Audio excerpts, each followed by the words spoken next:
சகோதரர் பக்தசிங் அவர்களின் ஊழியத்திலிருந்து விடாய் துணிக்கேற்ற வார்த்தைகள் ஜூன் மாதம் 23ஆம் தேதி.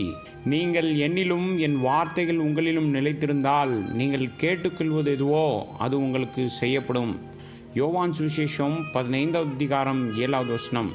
திரும்பி போக விரும்பிய யூதர்கள் அனைவரும் அவ்வாறு செய்யலாம் என்று ராஜாவாகிய கோரேஸ் வெளிப்படையாக அறிவித்தாலும் பலர் விசுவாசிக்க ஆயத்தமாக இல்லாததால் பின்வாங்கி போனார்கள்.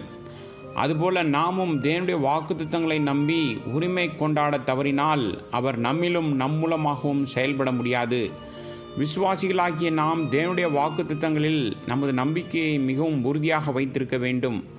மேலும் நமது தேவைகளை பூர்த்தி செய்வதற்காக அவற்றை உரிமை கொண்டாட வேண்டும். தாங்கள் வேதத்தை நம்புவதாக சொல்லியும் அது சொல்வதை கடைபிடிக்காதவர்கள் பலர் இருக்கிறார்கள். அவர்கள் மனிதனால் உருவாக்கப்பட்ட பழக்க வழக்கங்கள், சடங்குகள் மற்றும் நடைமுறைகளை பின்பற்றுவதில் அதிக விருப்பம் கொண்டவர்கள்.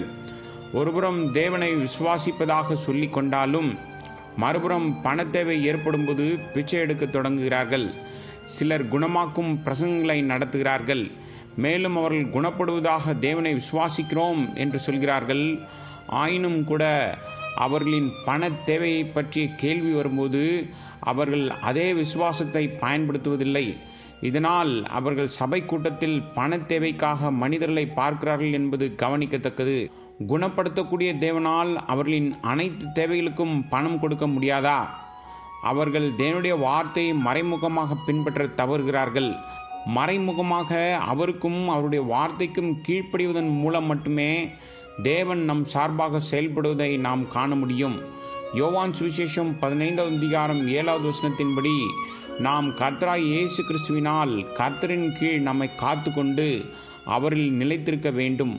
ஒவ்வொரு காரியத்திலும் அவருக்கு கீழ்ப்படிவதன் மூலம் நம் வாழ்வின் ஒவ்வொரு அடியிலும் நாம் அவரால் ஆளப்பட முடியும், கட்டுப்பட முடியும். எல்லா காரியங்களிலும் நாம் அவருக்கு கீழ்ப்படிய வேண்டும். அப்போதுதான் அவருடைய வாக்குத்தத்தத்தின் நிறைவேற்றத்தை நம்மால் காண முடியும். அதாவது நாம் விரும்பி கேட்பது எதுவோ அது நமக்கு செய்யப்படும். இவ்வாறு நெகேமியா விசுவாசித்தான், பின்னர் கீழ்ப்படிய தொடங்கினான். மேலும் அவருடைய பங்கில் தேவனும் அவன் சார்பாக வேலை செய்ய தொடங்கினார்.